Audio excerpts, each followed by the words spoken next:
Vous avez probablement entendu parler de Windows 10 qui était en fin de vie. Autrement dit, à partir du 14 octobre 2025, Windows 10 ne sera plus supporté. Qu'est-ce que ça veut dire exactement? Quelles sont les alternatives? Qu'est-ce que ça va changer dans votre vie? Allez-vous avoir des problèmes? Est-ce que vous allez pouvoir migrer à Windows 11? Restez avec nous et j'en parle un petit peu plus en détail.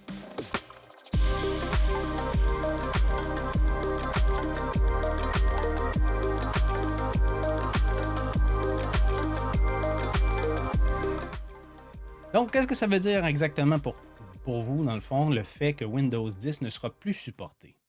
En gros, la grosse différence, il n'y en aura pas vraiment. Autrement dit, à partir du 14 octobre, votre ordinateur n'arrêtera pas de fonctionner. Il va continuer à fonctionner quand même, mais vous allez vous mettre un peu plus à risque. Les risques qui risquent d'en découler, dans le fond, ça risque d'être peut-être dans les mois qui vont suivre après. C'est-à-dire qu'il y a beaucoup de logiciels qui ne seront plus supportés sur votre système Windows 10. Autrement dit, il y a déjà des logiciels qui ont annoncé que le support ne se fera plus, ce qui veut dire qu'il n'y aura plus de mise à jour et ça pourrait engendrer, dans le fond, certains problèmes dans le sens que vous ne pourrez plus utiliser certains logiciels. Donc, ça sera à vous de vérifier qu'est-ce qu'il y en est. Euh, Deuxième des choses, s'il y a des failles de sécurité qui sont découvertes sur Windows 10 après la date, eh bien, ce que ça va faire, dans le fond, c'est que ça va vous amener peut-être d'autres problèmes éventuels lorsque vous allez naviguer sur Internet, par exemple. Vous allez être beaucoup plus à risque que des hackers puissent envahir votre PC à cause que les failles de sécurité ne seront plus patchées. Donc, qu'est-ce que vous pouvez faire exactement par rapport à l'option, dans le fond, par rapport à votre PC s'il n'est pas compatible pour Windows 11? Donc, juste, on va faire une petite parenthèse. Dans le fond, les PC qui sont compatibles avec Windows 11, c'est les PC qui ont un Intel de la génération 8e en montant. Donc, si vous avez un 8000 quelque chose en montant, ou si vous avez un AMD de la version 2000 en montant. Puis là, pourquoi il a fait un zoom? Je ne sais pas. Et on va aller désactiver les zooms. Ou si vous avez un AMD, la génération 2000 ou plus, donc les Ryzen 2000 et plus, vous allez pouvoir également faire la mise à jour sans problème. Une autre façon facile de savoir si votre PC est compatible, tout ce que vous avez à faire, c'est aller dans le menu démarrer, aller dans les réglages, mise à jour Windows et vous devriez avoir une bande assez visible qui va vous dire si votre PC est compatible avec Windows 11 ou non. Donc, à partir de là, si vous regardez encore cette vidéo, c'est probablement que votre PC n'est pas compatible avec Windows 11. Si jamais il l'est, ben, tout ce que vous avez à faire, c'est cliquer Mettre à jour et en théorie, vous allez passer à Windows 11 et vous ne devriez pas avoir de problème plus que ce que vous avez déjà là. Par contre, si votre PC n'est pas compatible, tout ce que vous avez à faire, dans le fond, ben, en fait, il y a plusieurs choses que vous pouvez faire avec votre PC. S'il vous plaît, ne pas le jeter au vidange parce que je suis à peu près certain qu'il y en a beaucoup qui vont penser comme ça, que Windows 11 n'est pas compatible, donc je dois m'en débarrasser. Peut-être, ça va dépendre de ce que vous avez besoin sur votre PC. Je vous explique un petit peu plus en détail. La première chose, qu'est-ce que vous pouvez faire avec votre PC si jamais il n'est pas compatible? Ben, en fait, vous pouvez continuer à l'utiliser tel quel. Mauvaise idée. Je ne le conseille pas parce que dès que vous allez embarquer sur Internet, vous vous mettez en gros risque. Autrement dit, les hackers vont avoir des portes pour entrer dans votre PC. Donc, vraiment pas conseillé de juste continuer à utiliser votre PC comme si de rien n'était. Deuxième option, vous carrément, vous dites, ben moi, je vais continuer à utiliser mon Windows 10, mais je vais me déconnecter d'Internet. Dans notre génération, présentement, ne pas utiliser Internet avec un PC, c'est plus que difficile. Par contre, si c'est juste pour un logiciel très spécifique, pourquoi pas? Je veux dire, ça devrait fonctionner quand même, mais il reste que si vous n'avez pas besoin ou si, je devrais dire plutôt, en général, si vous avez besoin de votre PC, c'est que vous avez probablement besoin d'Internet. Donc, la deuxième option n'est pas vraiment valable non plus. Une autre option qui existe chez Microsoft, c'est que vous pouvez acheter des supports directement chez Microsoft et le support devrait être allongé selon votre entente. Je crois que vous pouvez étendre le support de mémoire de 1 an ou 2. Donc, vous pouvez payer Microsoft pour qu'il vous envoie des mises à jour pour votre PC directement. Mais c'est une option qui est onéreuse et au bout de la ligne, un an plus tard, il va falloir que vous changez votre PC de toute façon. Donc, probablement pas une bonne option non plus. J'ai entendu parler aussi que, ou peut-être que vous l'avez entendu par vous-même ailleurs, qu'il y avait moyen d'installer Windows 11 même si votre PC n'est pas compatible. La réponse à ça est oui, mais. Le pourquoi que je dis oui, mais, dans le fond, c'est que vous pouvez probablement installer Windows 11. Sauf que connaissant Microsoft, ils vont sûrement sortir une mise à jour pas longtemps après le 14 octobre pour complètement bloquer, pour s'assurer que le PC soit compatible, ce qui veut dire que si vous avez fait la migration, ben ça se pourrait qu'un matin, vous vous levez, vous allez prendre votre café, aller vous asseoir à votre PC et votre PC ne veut juste pas fonctionner parce que la mise à jour s'est faite durant la nuit. Et là, ben, il va se rendre compte qu'il n'est pas compatible et vous n'aurez plus accès à votre PC. Donc, ben, à vous de savoir si ça vous intéresse. Microsoft est un peu reconnu pour déjouer ce genre de contournement pour pouvoir faire l'installation. Donc, probablement pas une bonne option non plus. La dernière option, mais non, je devrais dire l'avant-dernière option, c'est de changer complètement votre PC, donc en acheter un nouveau. On s'entend, c'est probablement pas la meilleure option, mais tout dépendant de ce que vous faites avec votre PC, ça se peut que ce soit la seule option.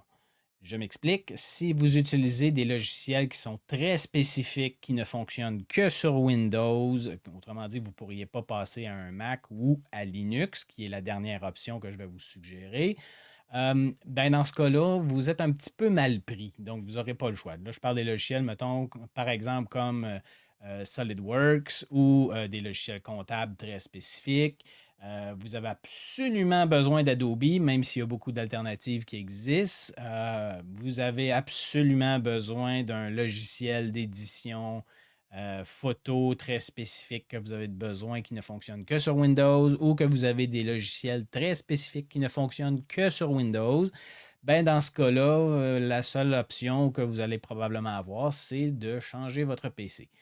Euh, Personnellement, j'aime moins ça parce que, un, ça peut être très, très onéreux, tout dépendant de ce que vous avez de besoin dans votre PC. Par exemple, si vous faites du dessin 3D, ben, vous avez besoin d'une grosse machine avec la grosse carte graphique et compagnie. Et la carte graphique de ce temps-ci, ils sont très dispendieuses. Donc, ça sera à vous de déterminer, encore une fois, qu'est-ce que vous voulez en faire. Une autre raison, si vous utilisez votre PC majoritairement pour le jeu, et que vous jouez majoritairement sur des jeux en ligne comme Fortnite, Valorant ou d'autres qui utilisent des anti-cheats très spécifiques et qui ne sont pas compatibles avec Linux, ben encore une fois, vous allez probablement devoir upgrader votre PC pour avoir Windows 11 sur ce dernier.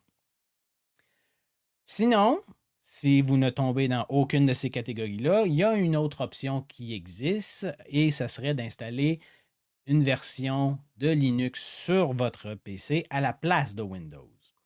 Donc, encore une fois, les mises en garde sont là. C'est un tout autre système d'opération. Donc, ça, on s'entend que ça implique qu'il faut sauvegarder ces données, effacer le disque dur que vous avez dans votre PC et ensuite ramener les données.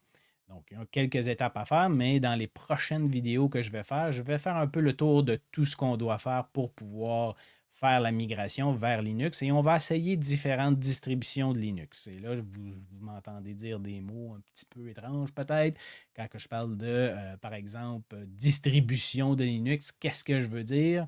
Ouais, je vais revenir en plus en détail dans ça. Dans le fond, c'est que Linux, contrairement à Windows ou macOS, il y a beaucoup de, je vais dire, saveurs différentes. Il y a beaucoup de façons de faire différentes.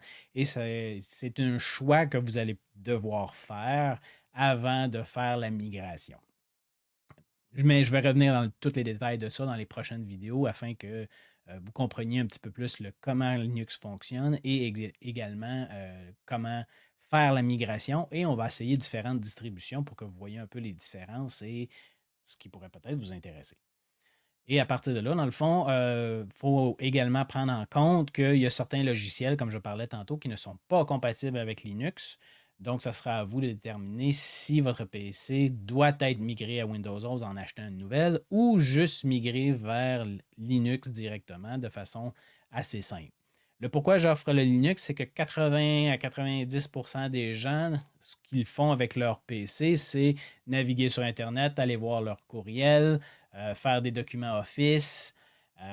Toutes ces petites choses-là, dans le fond, vous allez pouvoir les faire très facilement sur Linux, faire des retouches photos de base ou des petits montages vidéo, etc., etc.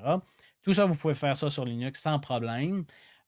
Et vous allez vous rendre compte que, contrairement à ce que vous pensez probablement, parce que je parle de Linux présentement et je sais qu'il y en a qui ils font comme de ce que je connais de Linux, il faut que tu rentres dans les lignes de commande, puis que tu tapes des lignes, puis que tu comprends pas, c'est du DOS en devenir, et non, ce n'est plus le cas.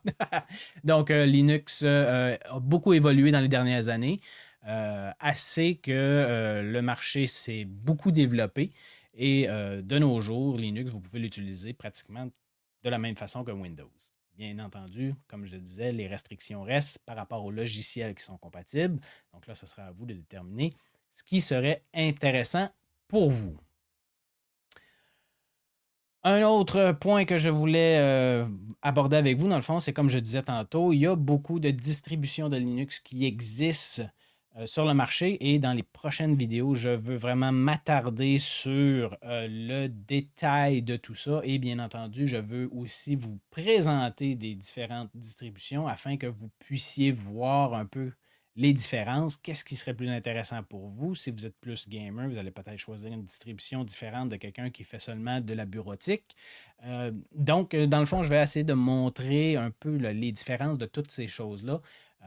Et je vais le faire en tant que, parce qu'on s'entend, je suis technicien informatique dans la vie, donc moi, me promener sur Linux, ça ne me dérange pas beaucoup, mais je sais que ça fait peur à certaines personnes et je veux l'aborder comme si j'étais quelqu'un qui arrive directement de Windows et qui n'a jamais touché à la ligne de commande de sa vie.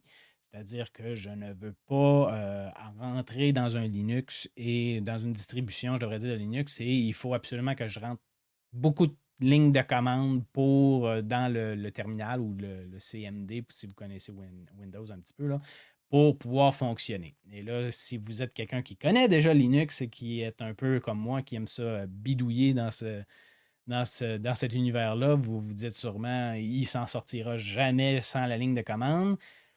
C'est ce qu'on va voir. Donc, on va pouvoir tester tout ça ensemble. Donc, je vais vous dire de vous inscrire juste ici en dessous, qui est probablement juste ici. Et dans le fond, on va se revoir probablement dans la prochaine vidéo. Alors, d'ici là, soyez prudents. euh, Essayez de réfléchir à vos options. On se revoit dans la prochaine vidéo. Ciao, ciao!